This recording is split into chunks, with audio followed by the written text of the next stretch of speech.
नंगे पैर, अपनी बाहों में एक बच्चा, वह लाल रंग के रेगिस्तान में दौड़ती है। वह बेतहाशा धूप में लड़खड़ाती है। हर कदम उसकी निराशा का प्रमाण है। खून धरती को दागदार करता है। जो निर्जन विस्तार से होकर गुजरने वाली उसकी दर्दनाक यात्रा को चिह्नित करता है। वह अपनी हताश उड़ान जारी रखती है। बच्चा कठोर परिदृश्य के खिलाफ उम्मीद की एक नाजुक किरण है। भूमि एक साफ जगह में आती है। घना जंगल उसके सामने उठ रहे एक शानदार महल को प्रकट करने के लिए अलग हो जाता है। महल मंडराता है, एक अप्रत्याशित अजूबा जो जंगली जंगल के दिल में है। आश्चर्य से गूंजती हुई अपनी आवाज में भूमि महल के अस्तित्व पर सवाल उठाती है। शंकर जी, जंगल में एक महल, यह पागलपन किसने बनाया? भूमि पर महल के रहस्य पर विचार करते हुए एक अचरज की भावना छा जाती है। लुमी गोपनीयता में लिपटा हुआ महल की दीवारों के पीछे शरण पाता है। एक गुप्त खिड़की खुद को प्रकट करती है जो एक गुप्त मार्ग प्रदान करती है। बच्चे को अपनी बाहों में पकड़े हुए लुमी छाया में कदम रखती है। महल के अंधेरे में लुमी शरण की तलाश में गायब हो जाती है। महल के दिल में भूमि अपनी यादों के माध्यम से बहती है। भव्यता के बीच एक अकेली आकृति। उसका मन अतीत के गलियारों में भटकता है। हर कदम बीते युगों की चुप्पी के साथ गूंजता है। इतिहास का भार उसके चारों ओर है।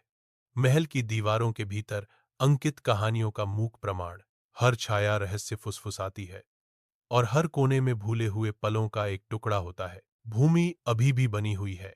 अतीत की गूंजों से घिरी हुई उसकी आत्मा महल की विरासत के साथ जुड़ी हुई है। विशाल राजस्थान के आसमान के नीचे भूमि और अवनी धूप से भरी सड़कों पर अपनी यात्रा शुरू करते हैं। अवनी की आवाज युवा आनंद से हवा में भर जाती है। दीदी, क्या यह इतना अच्छा नहीं लग रहा है? अवनी के लापरवाह शब्दों को सुनते ही भूमि की मुस्कान चौड़ी हो जाती है। उसकी आंखों में सुनहरी धूप चमक रही है। वे अपनी चाल जारी रखते हैं। उनके आंकड़े उज्ज्वल परिदृश्य के खिलाफ सिलहूट हैं। राजस्थान के दिल में आगे बढ़ रहे हैं। अंतहीन सड़क उनके सामने फैली हुई है जो खुले आसमान के नीचे रोमांच और स्वतंत्रता का वादा करती है। अविराम राजस्थान की धूप में धूल के बवंडर सूखी धरती पर घूमते हैं। अवनी की आवाज गर्मी धुंध से गुजरती है। एक पुरानी घोषणा, लगेगा ही, मेरी पसंदीदा जगह जो है। भूमि एक कोमल छेड़छाड़ के साथ जवाब देती है।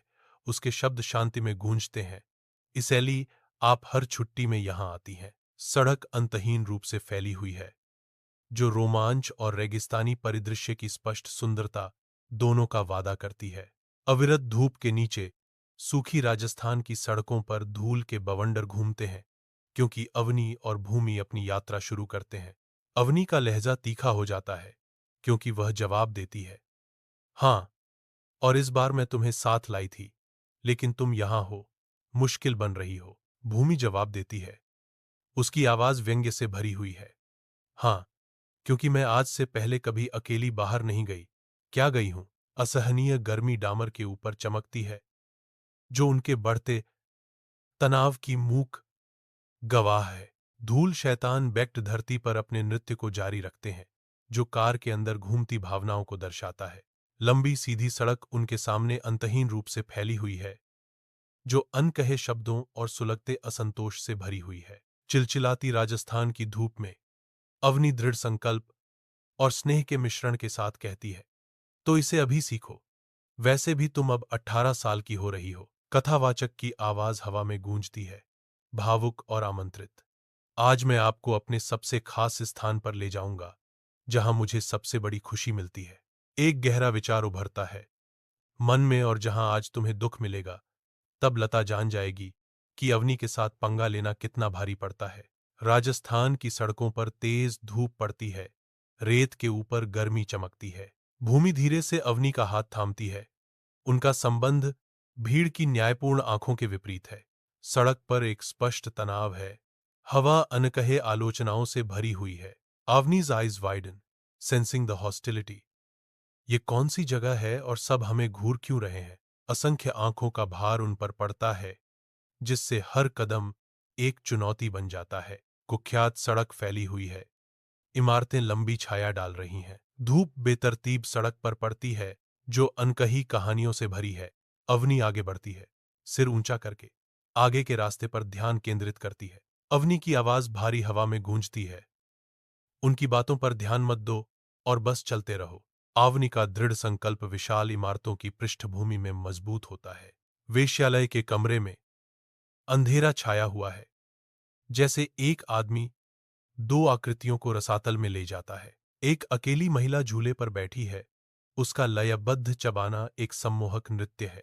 आंकड़े आगे बढ़ते हैं, कमरे के छायादार आलिंगन में खींचे जाते हैं। महिला का चबाना तेज हो जाता है, कमरे की शांति में एक सूक्ष्म लय। आदमी देखता है, वेश्यालय के थिएटर में एक मूक कठपुतली मास्टर। छाया गहरी होती है, वेश्यालय के कमरे के भीतर रहस्यों को छिपाती है। धुंधले वेश्यालय के कमरे में सस्ते इत्र की तेज गंध हवा में तैरती है। अवनी प्रवेश करती है, उसकी आवाज गर्व की भावना के साथ सन्नाटे को चीरती है। अवनी घोषणा करती है, ताई, देखिए ले आई, मैं आपके हिसाब से काली। कमरे का माहौल निराशा से भरा है। हवा अनकही कहानियों और दबे हुए सपनों से भारी महसूस होती है। वेश्यालय का कमरा छाया से घिरा हुआ है, दीवारों से सटा हुआ सस्ता कपड़ा हवाबासी धूप से भरी हुई है। एक मैला खिड़की मुश्किल से रोशनी को अंधेरे में प्रवेश करने देती है, जिससे अंदर के रहस्यों का बहुत कम पता चलता है। ताई की आवाज सन्नाटे को चीरती है, भाई, तुम सही कह रहे हो, वह बिल्कुल बेहतरीन है और एक नई कली भी है। ताई के शब्द हवा में लटके हुए हैं, इन दीवारों के भीतर किए गए अवैध व्यापार का प्रमाण। ऐसा लगता है कि कमरा अपनी सांस रोककर अगले लेन देन, मंद रोशनी में फुसफुसाए गए अगले रहस्य का इंतजार कर रहा है। वेश्यालय का कमरा छाया से घिरा हुआ है, इसकी धुंधलापन दिन के समय के विपरीत है। हवा सस्ती परफ्यूम और बासी सिगरेट की तीखी गंध से भरी हुई है। हर सांस फीके आकर्षण और भूले हुए सपनों की याद दिलाती है। अवनी कहती है, उसकी आवाज कमरे की उदासी में धीरे से गूंजती है और बिल्कुल ताजा, आज तक एक पक्षी द्वारा भी अछूता। उसके शब्द हवा में लटके हुए हैं, एक वादा जो मंद रोशनी में फुसफुसाया गया। वेश्यालय के कमरे में छायाएं मंद प्रकाश के साथ नृत्य करती हैं, जिससे उखड़ी हुई वॉलपेपर और थके हुए फर्नीचर का पता चलता है। सस्ती परफ्यूम और निराशा की भारी गंध हवा में तैरती है, जो टूटे हुए सपनों की स्पष्ट याद दिलाती है। ताई की आवाज सन्नाटे को चीरती है, कमरे में एक कठोर वादा गूंजता है, चलो, आज तुमने मुझे यह वस्तु देकर खुश किया है, मैं बदले में 5 मिलियन दूंगा। उनके शब्द बने रहते हैं, स्थायी क्षय की पृष्ठभूमि के खिलाफ क्षणिक सुख का लेन देन। वेश्यालय के कमरे में अवनी भूमि को करीब खींचती है, उसकी पकड़ एक हताश आलिंगन है जो एक ठंडी गणना को छिपाती है। अवनी की आवाज में आक्रोश और लालच टपकता है, क्योंकि वह ताई को चुनौती देती है। ओह ताई, आपने इसे एक छोटी सी बात बना दी है ना? उसकी आवाज छिपे हुए गुस्से से तेज हो जाती है। मैं तुम्हें अपनी बहन दे रही हूं, जो मुझे अपनी जान से भी प्यारी है, और तुम सिर्फ 50 लाख दे रहे हो। अवनी की आंखें क्रोध से चमकती हैं। क्या तुम्हें पता भी है कि उसे अब तक बचाने में कितनी मेहनत लगी? उसकी आवाज आत्म दया और मांग के चरम पर पहुंचती है। और मुझे अभी भी घर जाने पर एक घर बनाना है ना? अवनी के शब्दों का भार हवा में भारी है, प्रत्येक अक्षर एक सोच समझकर किया गया प्रहार है। वेश्यालय का कमरा अतीत की कहानियों को फुसफुसाता है, जो मंद रोशनी और अनकहे रहस्यों से घिरा हुआ है। दबी हुई आवाज में ताई कहती हैं, चलो, उसे 70 लाख से ज्यादा 1 रुपया भी नहीं देते। अवनी दृढ़ संकल्प के साथ कहती है, बिल्कुल। हवा उनके फैसले के बोझ से भारी है। वेश्यालय के दिल में एक समझौता सील कर रही है। वेश्यालय का कमरा उनकी क्रूर वित्तीय रणनीति का मूक गवाह है। वेश्यालय के कमरे में ताई प्रभावशाली ढंग से इशारा करते हैं, उनके इरादे स्पष्ट हैं। एक आदमी आता है, उसके हाथ में अनकहे लेन देन से भरा एक भारी बैग है। अवनी भुगतान स्वीकार करती है, उसकी आंखों में राहत और निराशा का मिश्रण है। अवनी भूमि को कसकर गले लगाती है, उनकी साझा इतिहास चुप्पी में गूंजता है। चल भूमि, तेरा और मेरा सफर यहीं तक था, शायद तुझसे फिर मुलाकात हो, अगली बार आऊं तो। अवनी कहती है। वेश्यालय के कमरे में भूमि और अवनी के चारों ओर परछाइयां नाचती हैं, क्योंकि अनकहे शब्दों का भार हवा में भर जाता है। भूमि की आंखें बिना आंसू के चमक रही हैं, जो कमरे की धुंधली रोशनी और उसके दिल के दर्द को दर्शाती हैं। एक मौन गुहार उनके बीच लटकती है, क्योंकि भूमि की आंसुओं भरी निगाहें अवनी के चेहरे पर समझ की तलाश करती हैं। वेश्यालय के कमरे की धुंधली रोशनी में भूमि की आंसू भरी आंखें भावनाओं के तूफान को दर्शाती हैं। वेश्यालय के कमरे में हर कोने में छायाएं चिपकी हुई हैं। धूल के कण प्रकाश की अकेली किरण में घूमते हैं। ताई की आवाज भारी सन्नाटे को चीरती है। बाद में रोना बंद करो, अब जाओ और तैयार हो जाओ, महाराजा आ जा रहे हैं। तय की बातें हवा में भारी हैं। धुंधले कमरे में एक सख्त आदेश। ताई के आदेश का भार कमरे को कुचल देता है। एक बार फिर से चुप्पी छा जाती है, अनकहे निराशा से भरी। धूल के कण अपना नृत्य जारी रखते हैं, नीचे चल रहे नाटक से बेखबर। वेश्यालय के कमरे में एक महिला भूमि को अनकही कहानियों से भरी जगह में ले जाती है। भूमि प्रवेश करती है। उसकी आंखें राधा की ओर आकर्षित होती हैं, जिसका गर्भवती रूप कमरे को एक मौन कथा से भर देता है। राधा बैठती है। उसकी गर्भावस्था वेश्यालय के निराशा के बीच जीवन का एक दृश्यमान प्रमाण है। कमरा अपनी सांस रोकता है। अनकही कहानियों का भार 3 महिलाओं पर हावी है। अनकहे शब्दों से हवा भारी हो जाती है। हर महिला दूसरों की नियति की मूक गवाह है। वेश्यालय के कमरे में परछाइयां धूल के साथ नाचती हैं, जो केवल तेल के दीपक की हल्की चमक से प्रकाशित होती हैं। थकी हुई निराशा के साथ पहली महिला राधा की ओर इशारा करती है। उसका चेहरा थकावट से भरा हुआ है। सुनो राधा, उसे तैयार करो, पहली महिला आदेश देती है। उसकी आवाज दिन के बोझ से भरी हुई है। आज वह महाराजा के बिस्तर पर बैठेगी, पहली महिला घोषणा करती है। उसके शब्द अनकहे निहितार्थों के साथ गूंजते हैं। वेश्यालय के कमरे में छायाएं लंबी खिंचती हैं, जो दृश्य को निराशा की भावना से चित्रित करती हैं। राधा की आवाज सन्नाटे को चीरती है। तुम्हारी उम्र क्या है? भूमि मौन रहती है, अनकही कहानियों के आवरण में लिपटती हुई। अनकहे शब्दों का भार हवा में भारी होकर लटकता है। राधा की निगाहें तेज हो जाती हैं, क्योंकि वह भूमि के जवाब का इंतजार करती है। भूमि की चुप्पी किसी भी शब्द से अधिक जोर से गूंजती है। वेश्यालय के कमरे में धुंधली रोशनी मुश्किल से गंदे खिड़कियों से प्रवेश करती है, जिससे दृश्य पर लंबी छाया पड़ती हैं। हवा सस्ते इत्र और निराशा की मिली जुली गंध से भरी हुई है। राधा का चेहरा सदमे और विश्वासघात से भर गया है, क्योंकि वह फुसफुसाती है, प्यार ने मुझे बेच दिया। भूमि पास खड़ी है। उसके चेहरे पर अपराधबोध और अवज्ञा का मिश्रण है। भूमि की आवाज कांपती है, क्योंकि वह कबूल करती है, बहन ने किया। प्रकटीकरण का भार हवा में भारीपन से लटका हुआ है, जो कमरे को अनकहे दुख से भर देता है। मंद रोशनी वाले वेश्यालय के कमरे में राधा धीरे से मुस्कुराती है। आंसू उसकी गालों पर रास्ते बनाते हैं। उसकी मुस्कुराहट हल्की सी फीकी पड़ जाती है, जिससे अनकही कहानियों का भार उजागर होता है, जो हवा में व्याप्त हैं। शांत इस्तीफे के एक पल में राधा सोचती हैं, कोई न हम सबका यही हाल है। उसके शब्द कमरे में धीरे धीरे गूंजते हैं, उस साझा भाग्य पर प्रकाश डालते हैं जो उन सभी को बांधता है। एक मार्मिक मुस्कान लौटती है, उनके सामूहिक धीरज की मूक स्वीकृति। वेश्यालय के कमरे में एक अचानक तत्काल घुसपैठ नाजुक शांति को भंग कर देती है। उसके माथे पर पसीना चमक रहा है। उसकी आंखें बेतहाशा इधर उधर घूमती हैं। कमरे में एक उन्मत्त ऊर्जा भर जाती है, क्योंकि वह अपनी सांसें थामने के लिए संघर्ष करता है। उसकी आवाज निराशा से कांपती है, क्योंकि वह चेतावनी देता है, जल्दी करो, महाराजा आ रहे हैं। हवा आसन्न अराजकता से चटकती है। वेश्यालय का कमरा अब तत्काल उड़ान के लिए एक मंच है। घबराहट आग की तरह फैल जाती है। कमरा जल्दबाजी में होने वाली हलचल में बदल जाता है। भयानक घोषणा हवा में भारी है। महाराजा का खतरा बहुत बड़ा है। एक वेश्यालय का कमरा, मंद रोशनी वाला, जहां सूरज की रोशनी भारी पर्दों को भेदने के लिए संघर्ष करती है, हवा को धूल और अनकहे इच्छाओं से भर देती है। राधा की आवाज सन्नाटे को चीरती है। उसके शब्द बस एक लेन देन है, बस 5 मिनट। राधा इशारा करती है, बुरी नजर से बचाव करती है।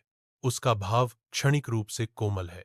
उसकी आवाज धीमी हो जाती है क्योंकि वह फुसफुसाती है, वास्तव में चांद का एक टुकड़ा, वह पल निलंबित है, वाणिज्य और क्षणभंगुर सौंदर्य का एक नाजुक चौराहा। एक भयंकर वेश्यालय के कमरे में दो आकृतियां भूमि को घसीटते हुए मासूमियत छीन लेते हैं। भूमि संघर्ष करती है, इस छायादार स्थान में उसकी कमजोरी उजागर होती है। वेश्यालय का कमरा गहन उल्लंघन के एक क्षण का गवाह है।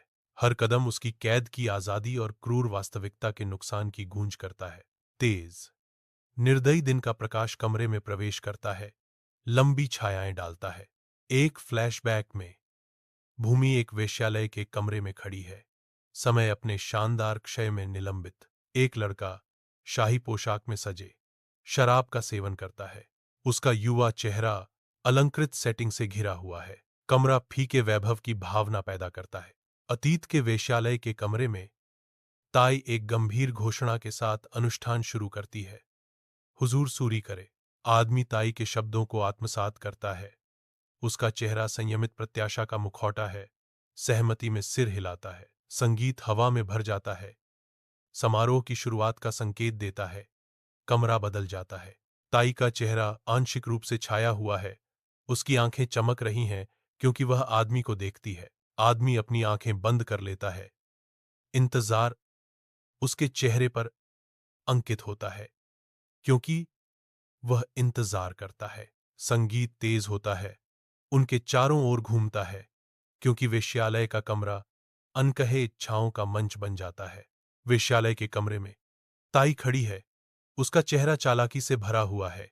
भूमि हिचकिचाते हुए प्रवेश करती है, उसकी अनिश्चितता स्पष्ट है। ताई की आवाज सन्नाटे को चीरती है, क्या तुम्हें वह पसंद थी? ताई का लहजा बदल जाता है, लेन देन का खुलासा करते हुए, हुजूर, वह आपकी है जब तक आप चाहें, लेकिन पहले कुछ खर्चे। वेश्यालय के कमरे के अंदर एक आदमी खड़ा है, संतुष्ट मुस्कान के साथ। आदमी कहता है, आज तुमने मुझे खुश कर दिया। उनकी उदारता बहती है क्योंकि वह जारी रखते हैं, आज मैं आपको मांग की कीमत दूंगा। उसकी निगाहें तेज हो जाती हैं और वह पूछता है, मुझे बताओ कि तुम्हें कितना चाहिए। वेश्यालय के कमरे में छायाएं दीवारों पर खेलती हैं, जो छिपी कहानियों और अनकहे इच्छाओं का संकेत देती हैं। ताई ने एक मापा लहजे में कहा, 1 करोड़ में काम चला लूंगा। एक सूक्ष्म इशारा एक मौन प्रतिक्रिया को ट्रिगर करता है। एक नौकर आता है, एक भेंट की तरह एक ट्रे लेकर। थाली ताई के सामने रखी है। एक मौन सहमति बन गई। लेन देन पूरा हो जाता है। ट्रे चुपचाप टिकी रहती है। वेश्यालय का कमरा छाया में डूबा हुआ है। धूल के कण कम रोशनी में घूम रहे हैं। वेश्याघर की गंदगी में ताई एक भ्रामक प्रस्ताव रखती है, कृपया कुछ जैम ले, मैं उसे आपके कमरे में ले आऊंगी। जाम का एक जार पड़ा है। अछूता धोखे के अड्डे में एक मूक वादा। मंद प्रकाश लंबी छाया डालता है जो लेन देन की वास्तविक प्रकृति को अस्पष्ट करता है।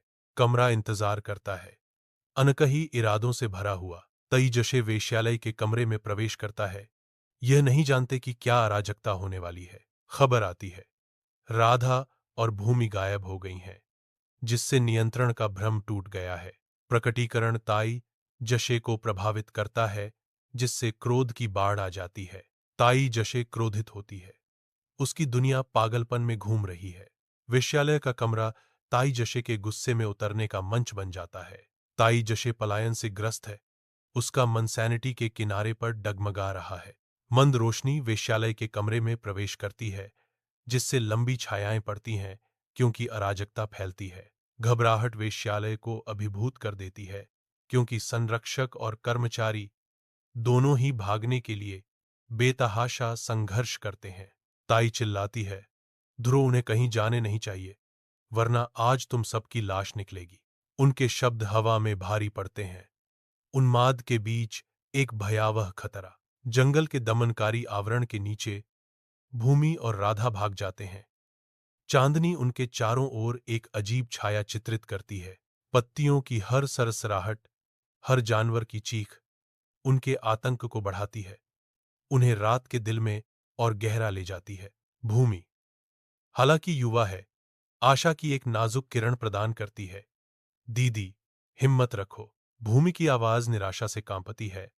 हम जल्द ही किसी ऐसे व्यक्ति को ढूंढ लेंगे जो हमारी मदद करे। जंगल के विशाल उदासीन अंधेरे के खिलाफ उनकी उम्मीद टिमटिमाती है, जहां हर छाया एक खतरे को छिपाती हुई प्रतीत होती है। जंगल के हृदय में, रात के आवरण के नीचे, राधा एक बरगद के पेड़ के पास सांत्वना चाहती है। उसकी एकाकीपन घने पत्तों से बढ़ जाता है। एक भेद्यता के क्षण में राधा की आवाज जंगल की रात की शांति में गूंजती है, क्योंकि वह कहती है, भूमि, मेरे पास ज्यादा समय नहीं बचा है। उनके शब्दों में तात्कालिकता और निराशा की भावना है, जो समय के खिलाफ दौड़ का संकेत देती है। दृढ़ संकल्प के साथ राधा अपरिहार्य को स्वीकार करती है। मैं अब और नहीं भाग सकती, और न ही मैं अब और इंतजार कर सकती हूं। राधा के अंतिम शब्द हवा में लटके हुए हैं, प्रत्याशा और अंतिमता से भरे हुए। अब इसे बाहर आने का समय आ गया है। भयानक चांदनी जंगल के फर्श को छाया से रंगती है, क्योंकि अनदेखे प्राणी झाड़ियों में हलचल मचाते हैं। रात की आवाजों से हवा भारी हो जाती है, जो अलगाव की भावना को बढ़ाती है। भूमि की आवाज रात के संगीत में गूंजती है, अनिश्चितता से भरी। लेकिन बड़ी बहन, यहां उसकी बातें सन्नाटे में गूंजती हैं।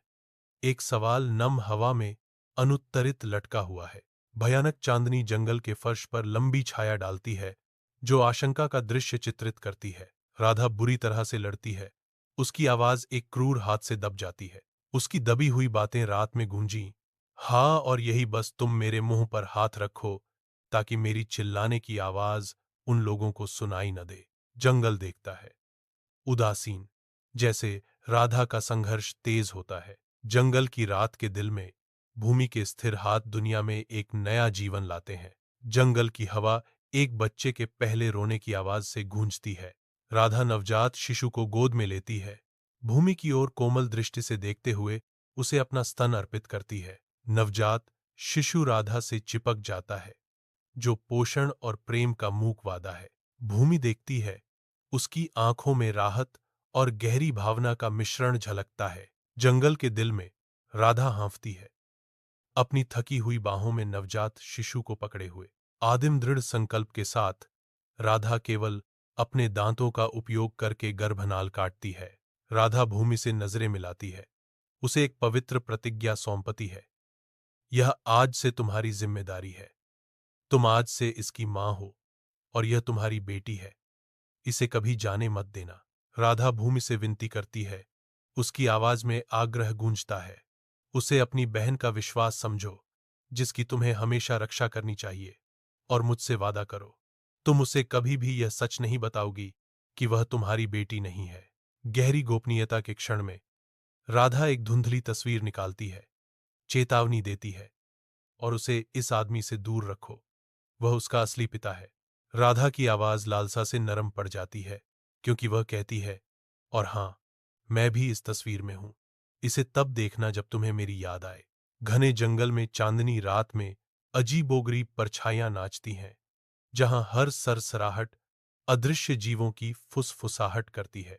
भूमि की हताश गुहार रात के अदृश्य जीवन के संगीत को चीरती है। दीदी मां, मैं वादा करती हूं, लेकिन आपको उठने की कोशिश करनी होगी ताकि हम भाग सकें। सैयद। नम हवा भारी है, हर सांस निराशाजनक स्थिति की याद दिलाती है।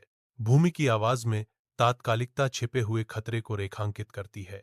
हर पल महत्वपूर्ण हो जाता है, क्योंकि वे जंगल की पकड़ से बचने का प्रयास करते हैं।